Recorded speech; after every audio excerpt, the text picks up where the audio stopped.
Timothy A. Reardon, R-E-A-R-D-O-N. All right. Justice Peterson, whenever you're ready, I'd like you to just give me your name, spell your last name, and tell me your title when you were on the bench. J. Clinton Peterson, S-O-N.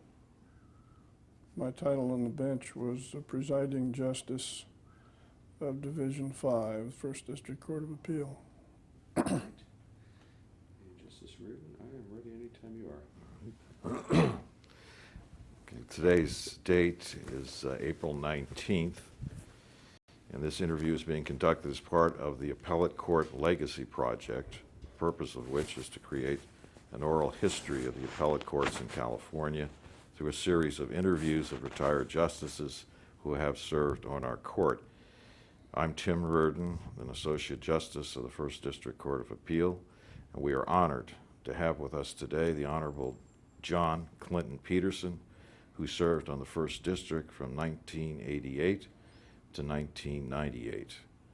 Welcome, Clint, and thank you for participating in this project. Pleasure to be here. Clint, you were born in Winchester, Idaho. Maybe you can tell us a little bit about Winchester. I'm not sure I know It's a North Idaho metropolis of about 700 people. Oh. And you were born there. Tell us maybe a little bit about the Clinton family. Well, my father worked in the woods. This was a mill town, logging town.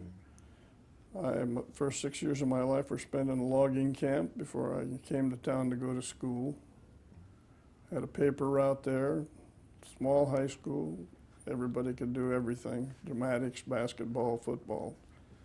A very pleasant place to grow up. Now, Clint, in 1951, you graduated from the University of Idaho School of Law. What caused you to choose a career in the law? You know, I've often asked myself that question. I'm really not sure. My mother had a cousin who was a lawyer, and I originally started to get a degree in business. But in those days, you could, in the 40s, late 40s, the law school was crowded with veterans returning from World War II. I was having graduated from high school in 46, I was one of only 4 members of this class that was not a veteran of World War II. And these guys were lean and hungry, very competitive. It was quite an experience to be exposed to that kind of competition. Right. So there was no, aside from the relative you mentioned, in terms of being a lawyer, that was it? That was it. Okay. Now, I know you mentioned the military service. Of course, you served in the Air Force as a 2nd lieutenant and a 1st lieutenant during the Korean War. What was that experience like? Well, it was actually a pretty good one. It had been, for me, it had been preceded by an appointment as an Assistant Attorney General in Idaho by the then Attorney General, later Governor Bob Smiley. And I got initiated into some trial work as a staff judge advocate. I was a staff judge advocate up at Travis Air Force Base. Okay. And there was a real shortage of legal officers at that time. And then I went to, as the adjutant of a B-36 outfit, to England for about 4 months. And how long were you at Travis? 2 years, except for the time I was stationed at Lakenheath. Okay. Now, following your discharge, you took the California bar exam and were admitted to practice here in 1954. Actually, I took the bar exam. I registered for it the last day the registration was available in 1950, December of 53. And I took it while still in the service, and I didn't know that I had passed the bar examination until after my discharge. Did they, in those days, I don't want to make it sound that long ago. It was a long time ago. But, Did you have bar preparation, or did you just kind of? Well, I started a bar prep course, but I couldn't keep it up here in San Francisco. So I just got Whitkin's then 4 volumes in California law, and I crammed on that. That was all. You were mentioning earlier off camera here about Whitkin and his limited work in those days. It's really kind of interesting when you walk into a law library now and you see volumes and volumes of Whitkin. His initial effort was a book that was less than an inch thick called Whitkin's Summary of California Law. But by the time I was studying for the California bar with Whitkin's very propitious aid, he had 4 volumes of Summary of California Law, and that's what I studied. All right. Now, after, of course, you passed the bar, and then I should ask you, what did your service bring you to California, or? Yes. Okay. And having passed the bar, then you served in the Solano County District Attorney's Office. Well, I went back because I'd been called up with my reserve commission. I went back and worked for the Attorney General of Idaho, who was a new man then. And I came back to California to the DA's office in Solano County in 1950, I think it was 56. And how long did you serve as a deputy district attorney? A little over 2 years. First jury trial I ever saw was the first one I ever prosecuted. And you enjoyed that experience, I take it? Yeah, I did. It was a great experience. I liked working with the people in law enforcement, and we had some very good defense attorneys at that time. There's a small, closely knit legal community in Solano County then. Fairfield at the time was only about, the county seat was only about 4,500 people. Gee, that's amazing. Yeah. Now, all the small towns are well around 100,000. Now, after you were in the DA's office, you left and you went into private practice. I did. And you were in private practice, according to my research, for about 30 years. A long time. All right. And what type of practice did you have? Well, a general trial practice. But it was a general practice. We did everything. I had a partner, Henry Kilpatrick, and we were together beyond his death and up to then for a number of years. And at that time, there was no public defender's office in Solano County, so the members of the bar were appointed kind of seriatim to represent for indigent defendants. Right.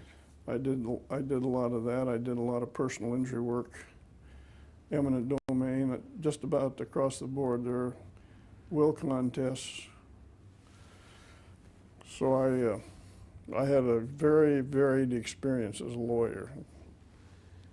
And I assume you feel, at least it's your view, that that experience helped you with ultimately your service on the Court of Appeal. Well, it made me sympathetic to lawyers' problems. I'll tell you that. Well, that's important. But and it is important, I think. But yeah, I'd had experience in one of the most unusual experiences I had just before I was appointed to the court, to the Superior Court in Solano County by Governor Duke Majan, where I was there, I guess, about a little over a year and a half before I came up to this court. But I was the class counsel for an action in Guam that the roots of which emanated from World War II, asked me to become his lead trial counsel in the case out there. And Judge Bob Peckham of the Federal District Bench Sure. here came out and presided over the case. And we ultimately got it settled for almost $40 million. But it was a case with several thousand plaintiffs. And the interesting part of it was that this was a case in which the claim had been made by Guamanians that at the tail end of World War II, when Guam was liberated, the government had, the Navy, Guam was run like a, it was run by a member of the Navy, and President McKinley had established the basis for that kind of political arrangement. And the Guamanians were very much dependent upon and addicted to their relationship with the Navy. And their contention was that the Navy came in and took a lot of their land and underpaid them. And Guam and the Virgin Islands are two territories that have representatives in Congress, but they're non-voting.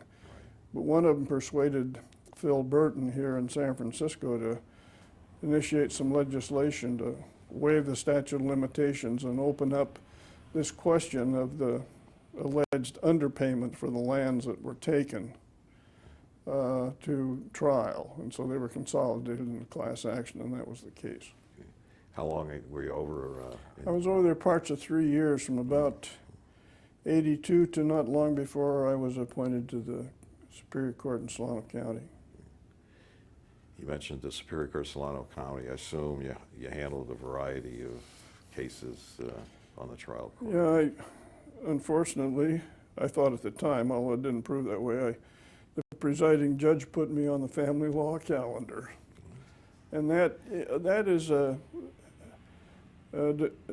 even to those who find it distasteful, you realize that that's a very important part in people's lives, and It is. the custodial problems with children, and you're very frequently, as I'm sure you know, dealing with people whose emotions run the case as opposed to their logic. Right. Did you have any experience from your private practice in family law, or was it this kind of a new experience? No, I had done quite a You bit had. of that. You had to eat. Because I know a lot of assignments now are made, or seem to be made, with to the family law department with judges with no experience at all in family law, which I assume would be a real. Well, I think candidly that probably a lot of judges do not want to take a family law calendar. But when the presiding judge tells you you have to do it, you don't have any choice. Exactly. Now, you mentioned you spent several years, or a couple of years, on the trial bench, and in 1988 you were elevated to the First District Court of Appeal, Division II, by Governor George Duke Machen. And when you joined Division II, who were your colleagues on that division? Well, Anthony Klein was the presiding judge, and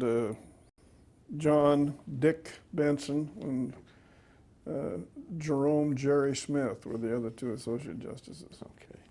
We're going to be talking to Jerry a little later today, so. I want to wish you a lot of luck. We'll make sure that there are no inconsistencies here. Excuse me. Well, you mentioned Dick Benson, and I knew. He became one of my closest friends. I still miss him to this day. Yeah, and I knew Dick pretty well. He went to the same high school I did, and a few years ahead of me, but he was quite a guy. He really was, wasn't he? Yeah. And I think you mentioned to me, maybe not particularly relevant, but Dick, of course, passed away a number of years ago and isn't able to be interviewed, obviously. But I think you said your wife is still in contact with Dick's Yes. wife. Yes, routinely. Good. And Benson, I know you were very, very close to Dick, and you guys had lunch probably every day or close to every day. He, like yourself, had a very good sense of humor. He, like yourself, spoke his mind, and I assume those qualities endeared you. to Yeah, each he other. was he had one of the keenest senses of humor of anybody I've ever known. He was just a complete joy to be around. Yeah. So that made Division II a pleasurable place when you talk about Jerry Smith and Dick Benson. It does. Okay, good. You know, after you were in Division II for, check my notes here. I guess it was in 1992. Well, you were in Division II from '88 to '92, and then in 1992 you were elevated or appointed to be presiding justice of Division V. Yes, replacing Harry Lowe, who was another rare gentleman. I was going to say another character. That's not improper to say. And who were on that division? Who were your associate justices? Don King and Zern Haining. I saw Haining the other day. As a matter of fact, he stopped by to see me, and we were laughing about, commenting about our experiences together. And he made a very notable remark. He said, as I thought about our experience on Division V, I don't ever remember us exchanging a harsh word. It was a very, very compatible group of people. We disagreed at times, and sometimes we disagreed with some rather expressive language, but we never abandoned our friendship, and we still are friends to this day. We have,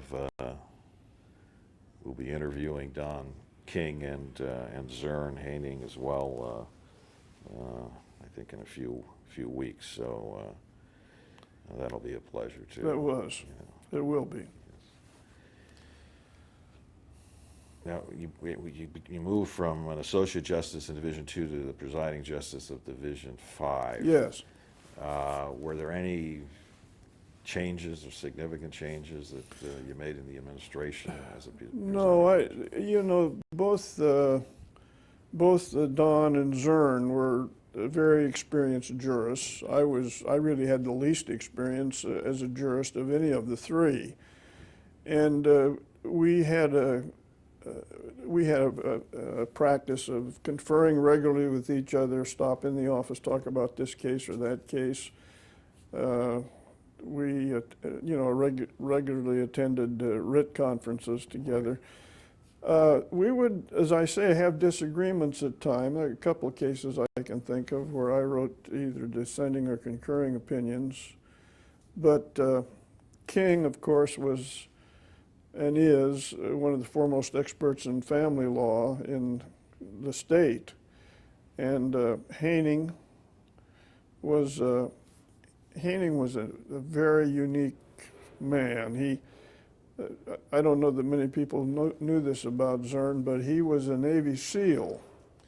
I didn't know that. And he went ashore as a Navy SEAL to clear the minefields when MacArthur made his landing at Incheon Harbor during the Korean War.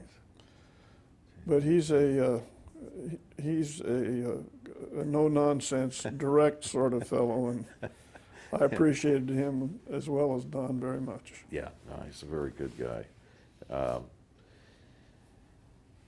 So was it the transition then from associate justice presiding justice? Sounds like it went very smoothly, and you had a good group. Very of people smoothly there. and very happily. Okay.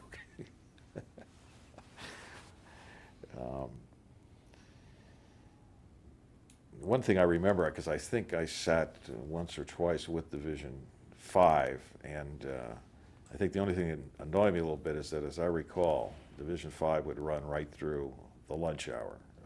There were basically no stops. Maybe that was just the day or days I was in there, but Well, sometimes we did that, but as we all started getting older, we had more frequent stops. I know once I saw an article once relating to Division V and how oral argument was conducted. In your view, all the attorneys were given a fair shake. I'm sure they were directed to address the issues that were Well, brought to the court. I usually started out by summarizing the issues that we particularly wanted argument on. As you know, the issues that are raised, there are a lot of peripheral issues frequently raised in the briefing that you get.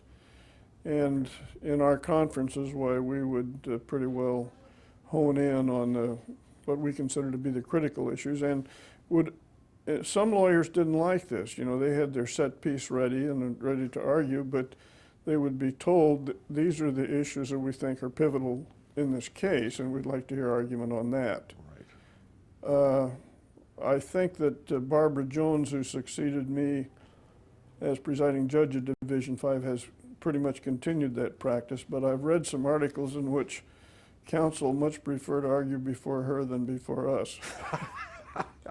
I haven't seen any of those. But I know she does have, because I sat on a case with Justice Jones presiding, she has a pre-oral argument conference to discuss the cases, usually I guess the day before oral argument.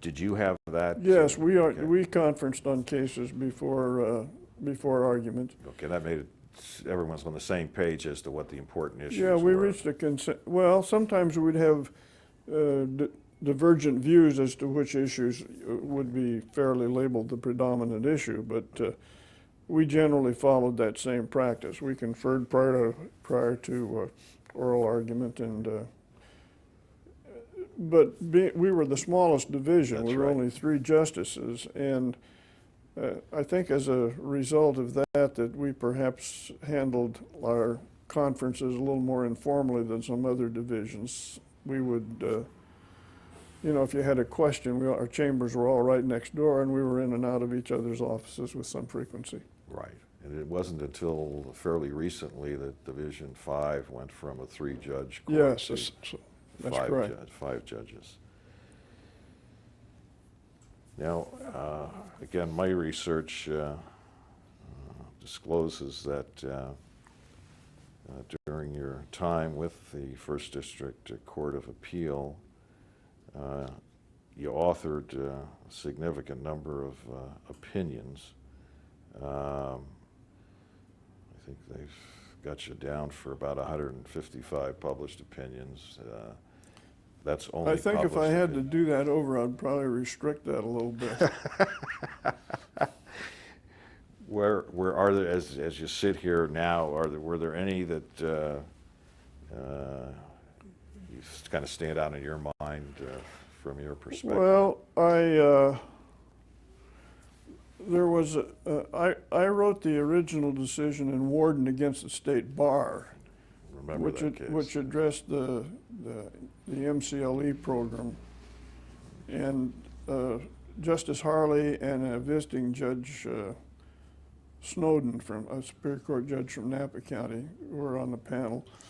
And we all agreed that the manner in which that program was established, with the number of exemptions it offered, particularly to legislators who happened to be lawyers, we all agreed that that denied active lawyers equal protection of the law. When it went to the Supreme Court, we were reversed. And I think that there were 2, I know Justice Kennard dissented, and Justice Janice Brown. So by a 5-2 decision, we were reversed. And now I understand that a program has been established by which, strangely enough to me, all appellate court judges and justices of the Supreme Court have to take mandatory legal education. You're the ones who pass on the lower courts.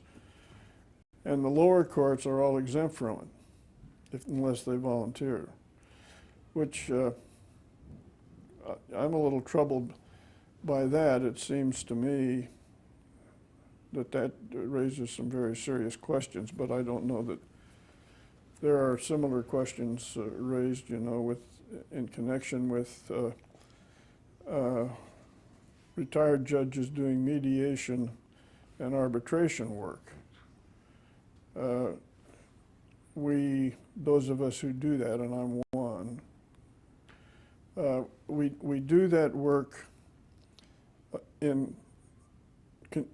sometimes in conjunction with, but actually side by side with a lot of lay people architects, doctors, engineers, real estate appraisers, real estate agents.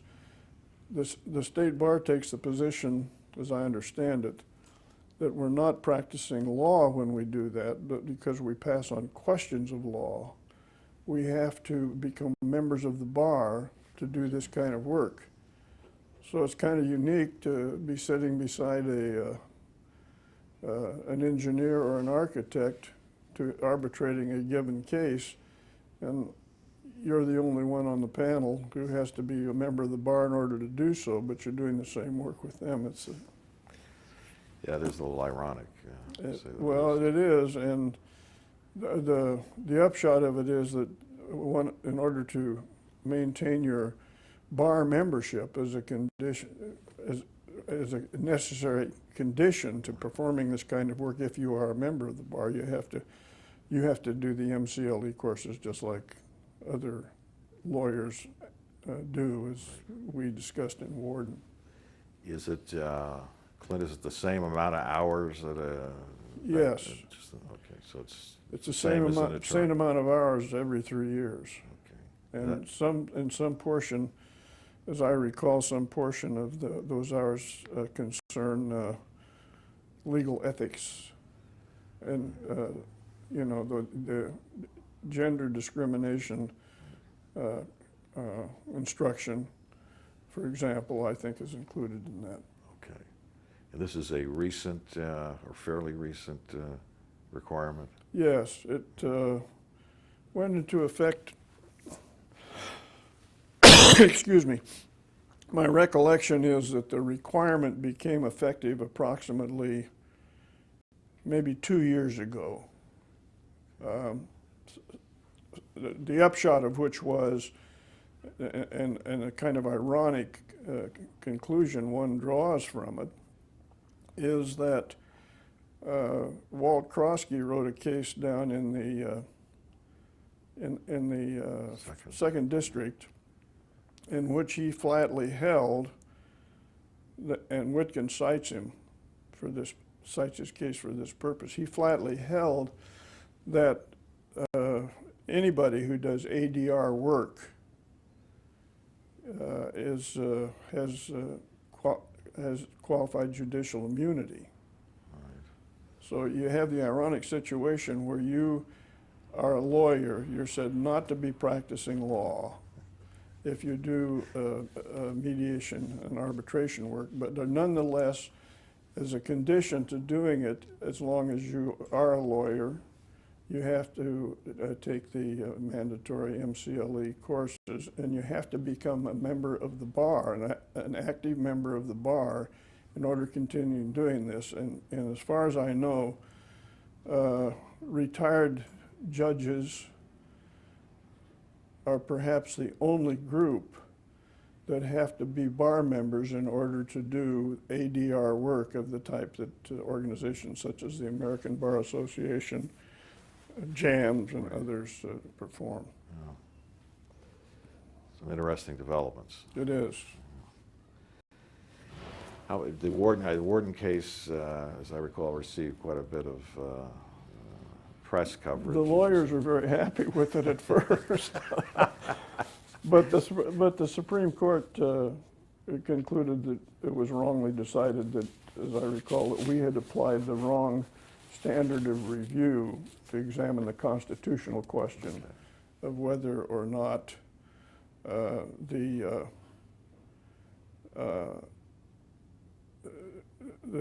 Equal Protection Clause of the Constitution was invaded by means of this. As I recall, Warden was an attorney in the East Bay. Over in Oakland. Oakland, correct, yeah. Interestingly enough, when the legislation was first passed, or was first proposed, all lawyers were required, including lawyers, members of the legislature, as well. to Yeah. do the MCLA work. And then the legislature amended themselves out. Sitting judges were ruled out, as I recall, and the people who work for the government were ruled out. I think that's right, yeah. I don't think deputy DAs, county councils, et cetera, Or AGs. were required, or AGs had Yeah. to take it. Did not have to do that. You were in the Attorney General's office then yourself, were you not? Yes, yeah, for 17 years. And you didn't have to do it. We had no No requirement required, for yes. MCLE. Well, that's certainly an interesting area. It was an interesting area, and then there was a case. Paul Halvonik had the case. He was formerly on the 3rd District Court of Appeal, I think. He Went was, and back- he was also, when I first joined the AG's office, he was a deputy attorney He went general. back to Alameda County, where he practiced privately. Correct. And this was a case in which it had been through 2 or 3, at least 2 trials, and it was a punitive damage question. This came on the heels of that U.S. Supreme Court decision, RAV, where the cross was burned in Minnesota on the lawn of a black family. And I think Kennedy wrote the decision in which he concluded that this was that the issue of freedom of speech was involved. And then they had then the Supreme Court, you remember that case from, I think it's from Alabama, where the doctor had the automobile that was slightly damaged, and there was a big punitive damage award in Alabama, and then the Supreme Court kind of established, when it finally got to them, Yeah. some kind of a formula, or what was characterized by some As a formula, authorities yeah. on that. In Paul Halvonik's case, I'm trying to remember the name of it. I can't. Hilgedick, I think, was the name of the case. That case had been through a court trial, been through a jury trial, and the various juries and courts who looked at it in terms of punitive damages, it ranged from almost zero to millions of dollars. Right. And I wrote a concurring opinion in that, in which I addressed the problem that I saw, that we pay homage to the old shibboleth that punitive damages are not awarded to reward the plaintiff, but to punish him. The irony is that you punish him by putting all the punitive damages in his pocket instead of giving it to the public, or devising some means of not violating that canard that that you don't award punitive damages to reward him. That is, to reward the defendant, reward the plaintiff who has successfully obtained the verdict.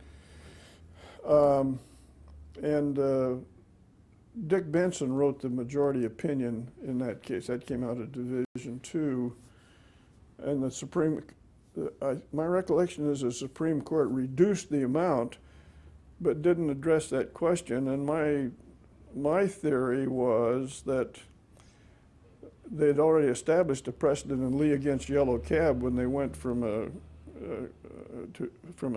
absolute contributory negligence bar to recovery to a system in which there's comparative negligence. And having made that kind of a drastic change, and there's some great language in that Lee against Yellow Cab about the Supreme Court's authority to do so, that they could do the same thing with punitive damages and stop this, what I considered to be foolishness of continually parroting the idea that you don't award punitive damages to reward the plaintiff, but to punish, or to reward a plaintiff, but to punish the defendant, but at the same time, you give all the money to the plaintiff. Yeah, haven't there recently been some proposals about where the punitive damages should be going? Well, I think that this case triggered, I think, quite a bit of comment on that point. I don't know what the present status of that is, frankly. Punitive damages, though, are still alive and well, and as far as I know, there's never been, maybe there's been a legislative move, but there's never been any court decision that changes where the punitive damages ultimately wind up. Right, no, that's true.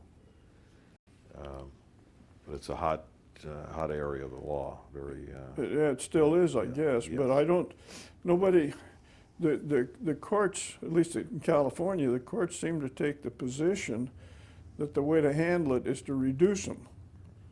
But even the reduced amount, sometimes run into the millions Sure. of dollars. sure. It still goes into the pockets of the plaintiff, not intended to reward them. Eddie, I know it's with that many cases that you've authored, published opinions, and then, the number would obviously increase dramatically if we included the unpublished Yeah, opinions. what is it, what's the ratio, do you think? About maybe 5 to 1? I was going to guess 5 to 1. I would think 7 at to least 1. that, yeah. There has been, as you probably read, I don't want to say pressure, but some feeling that we should have more published opinions. As I look around my chambers here with the bound volumes of the cases, it seems to me, I don't know if we can. Well, I agree with you. I think that that these people who are vying for a position that all cases should be published, there are a lot of them that don't need to be published at all. No. They just reiterate the things that have already been done. Right. One of the last cases that we wrote was a case where I think the person who actually decided the case was a pro tem juvenile judge, and he said this kid threw a apple core into a classroom and hit the teacher, and they charged, and this guy found him guilty of this. Judge Pro Tem, I think he found him guilty of assault with a deadly weapon. We took a little heat over that on the theory that we were being too humorous about our disposition of that case, but The apple core case. the apple core case. Well, you've hit on a number of issues here. I was going to ask you whether you've noticed any changes in the judiciary over the years. Maybe we've covered a lot of them already. Are there some changes, and I don't want to make this too controversial, but are there some changes that you've seen that, again, maybe you've already indicated those, Well, that you feel are for the worse? one of the things that I see at the trial bench level Okay. is that, in my experience there, is rather limited.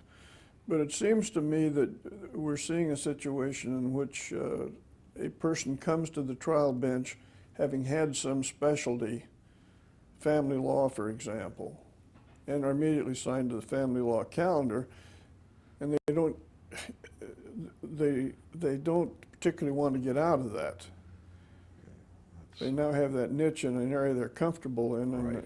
Instead of throwing them into a criminal case or eminent domain case or some such thing, a lot of them don't seem to make it. Right. They manage to stay in the areas of their Their expertise, and I think you have a better trial bench if you circulate these people so that they get a variety of experiences. I agree. I couldn't agree with you more. And I think, well, I guess it depends on the county you're in, but I think there's been recently some efforts by presiding judges to make sure the trial judges get a variety of cases. I so think they're- that there's some resistance to that, however, I think among the people who are in those positions. Right, there is. But that's something that I happen to agree with you on. I think it's invaluable to the court as a whole if you can have trial judges that can take basically Yeah, any right. case. Benson was a good example of a guy who could do that, Right. incidentally. You know, he could try anything. He could. You know, He was locally famous here and around really the entire state of California for the rules that he constructed that were applied here in San Francisco and adopted by the Superior Courts of many other counties in connection with the asbestos cases, how you treated those. you're absolutely right. And he spent a lot of time on those. I remember because I was with him briefly on the Superior Court there, but there was a story that he got a little bit behind on some of his cases, Yeah, I remember that. and He wouldn't take his money. he would not take his money. And I don't know how many paychecks there he missed, but somehow he survived. Till he got all of that done. Right, right. Yeah, he was, the lawyers, there were a number of asbestos cases when I was on the trial bench venued in Solano County because of the number of people who were victims of mesothelioma or the like that worked in Mare Island Naval Shipyard during World That's War II right. and afterward. And there were a lot of San Francisco Bay Area lawyers who'd come up there with those cases, and they all uniformly spoke of him with highest regard as a hard worker, smart guy. And he was. And very conscientious, Yes. obviously. I remember he was doing an MCLE course, and he was on the panel, and I happened to be right down the elevator with him once, and I forget the exact area of the law, maybe it was insurance, but he had this binder and he had his own handwritten notes on the thing, and I said, you know, is this for the Rudder Group? And he said, yeah. I said, don't they give you all the material? And he said, oh yeah, they've given me the material, but I want to do my own. And that's the kind of guy he was. Yeah, he was sui generis, as they say. Yes. Well, Clint, you've been retired, I know, since 1998, and you've already mentioned the private judging. I might as well get a plug in here. Who are you with? American Arbitration Association. Okay. I did some work for ADR, but Great. most of the trial courts now have a policy. Maybe all of them.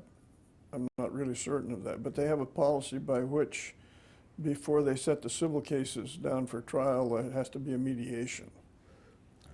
And the counties have adopted local rules regarding that, That requirement. and I have been doing quite a bit of that work. Great. How about, aside from the law, anything, I know you're a very good golfer, so. That's probably the most gross misstatement that you've made since we started this interview. And I know Pat, your wife, plays, and She does. yeah, so that's something you're doing in retirement, I know. And Well, I spend some time with my grandchildren. Right. I've got some little guys that love to paint with their grandmother, and I know you have a number of 4 kids, but no, I got 5. I know. I was going to say I have 4, but you have 5, Yeah. so that's always bothered me. But I met one of your sons, as I recall, the coach up at USF. Is he still He's still coaching. still coaching? He Right. coaches over at. He's a head basketball coach at Ohlone College over in Fremont. Okay. now. Sure. Any attorneys? No, none of them. Okay. I've often pondered that. I think that's because I was spent too many weekends in the office. But one of my sons is well, 2 of my kids have doctorates. One has a doctorate in biochemistry. The other one has a doctorate anthropology. The anthropologist is a daughter. She teaches at Michigan State. And my son, my oldest son, is in San Diego County, where he has a vice president's position in a biotech firm down there. Sounds like they've all done very well. Pretty well, yeah. Good. And you get a chance to visit with them and see them I do. during the I retirement. do, yeah. That's great. How many grandkids did you? 6. Okay, that's good. I We've got got 10, so I can re-up, Oh. one-up you in that regard. But that's it's nice in retirement to have a chance to It is, spend good. some time. Well, this is kind of an Oprah Winfrey question, but you've been a trial judge and appellate court judge for close to 15 years. How would you like to be remembered in terms of your judicial career, which has been a very distinguished one? I don't know. I just, Benson was always kind of my model. He had the reputation of being a very hardworking, thoughtful, and considerate guy. And I tried to model myself after him. Whether I made it, I don't know. No, I'd say you certainly made it. Both have very similar qualities, and which have served you well as a judge. There's no question about that. Any parting comments you'd like to make? I think we've covered some No, I ground don't here. think so. I see one of the things that I think is happening is that the judiciary is coming more and more under centralized control than was the case when I was on the bench. And whether that's good or bad, I don't know. I think some good things have come out of it. I think there's some resistance to others. Yeah, kind of on that note, as you, I'm sure, can appreciate, coming from the trial bench where you kind of make your own calls, the appellate court, you work with a panel of judges, and it's a little different operation. But Well, it is. but I think it serves the people well, people of the state of California, and well, you've had, as I said, a very, very distinguished career. We appreciate your participating in this appellate court legacy It's project. my pleasure. Good. Thanks very much, Clint.